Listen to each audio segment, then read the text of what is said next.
تہذیبی اور ثقافتی ورثہ قوموں کی قوت و طاقت کا سرچشمہ ہوتا ہے۔ اسلامی آثار تہذیب و ثقافت سے معمور سرزمین حجاز۔ سعودی حکمرانوں کو ثقافتی ورثہ کا خیال آ گیا ہے۔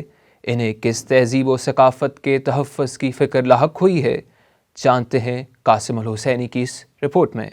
خبر ہے کہ سعودی حکام کو ثقافتی تاریخ کے تحفظ کی فکر لاحق ہو گئی ہے۔ اسلامی علائم و آثار کی تاراجی اور انہدام کے بعد اب سننے میں آ رہا ہے کہ سعودی عرب نے قدیم حج شاہراہ درب زبیدہ کو عالمی ورثے میں شامل کرانے کی مہم شروع کر دی ہے۔ سعودی وزیر ثقافت شہزادہ بدر بن فرحان کا کہنا ہے کہ وزارت ثقافت عراق کے تعاون سے کوفہ سے مکہ مکرمہ تک واقع تاریخی حج شاہراہ درب زبیدہ کو یونیسکو کے عالمی ورثے کی فہرست میں شامل کرانے کی مہم چلائی جائے گی۔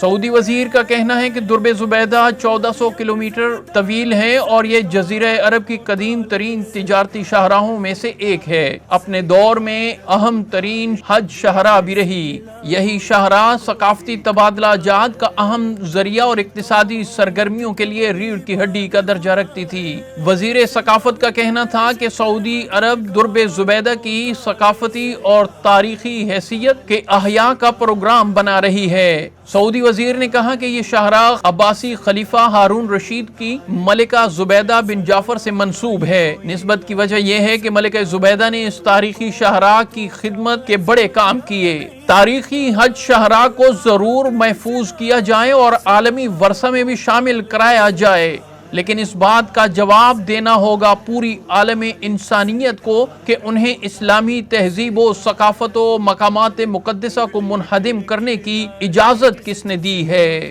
کیسی عجیب بات ہے، جنہوں نے اسلامی ثقافت و تہذیب کی اینٹ سے اینٹ بجا کر آثار مصطفوی مٹائے، وہی یونیسکو سے سوالی بنے گی کہ ہماری شاہراہ حج کو عالمی ورثہ میں شامل کیا جائے۔ وہ شاہراہ اسلام جس کا پتہ جنت البقیع اور جنت المعلا سے ملتا ہے، اسے کیوں کر تاراج کیا گیا؟ سرزمین حجاز بالعموم اور مکہ و مدینہ بالخصوص کا ذرہ ذرہ خاندان نبوت و رسالت کے مقدس نشانات کی یادگاروں کی یاد دلاتا ہے۔ اس شہر مقدس جس کی نسبت اللہ کے حبیب سے ہے، اسی کے لیے زیبا ہے کہ اللہ اس شہر کی قسمیں اٹھائے۔ ان آثار نبویہ کی تعظیم و تکریم از روئے قرآن موجب تقوی قرار پائیں، لیکن عجب سلوک ہے ان پاکیزہ مقامات سے سرزمین حجاز کے حاکموں کا۔ ہر وہ مقام جس کی نسبت رسول اور آل رسول کے ساتھ رہی، بطور خاص انہی کو نشانہ بنا کر منہدم کیا گیا۔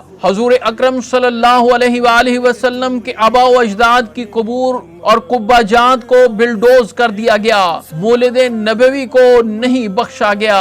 درب زبیدہ کو محفوظ کرنے والوں سے امت مسلمہ کا سوال ہے، جس نے بخشی تھی تجھے توقیر عرفاں یاد کر، اے بنی آدم ابو طالب کے احسان یاد کر۔ آج جب دنیا بھر میں سنت نبوی کی تعظیمیں حضرت ابو طالب کی وفات حسرت آیات یوم الحزن کے طور پر منا رہی ہے، سعودی حکمرانوں سے مطالبہ کر رہی ہے مربی رسول، پاسدار مصطفیٰ، نگہبان رسالت و نبوت کی قبر منورہ کا قبہ بھی محفوظ کیا جائے، انہیں بھی یونیسکو سے عالمی ورثہ قرار دیا جائے۔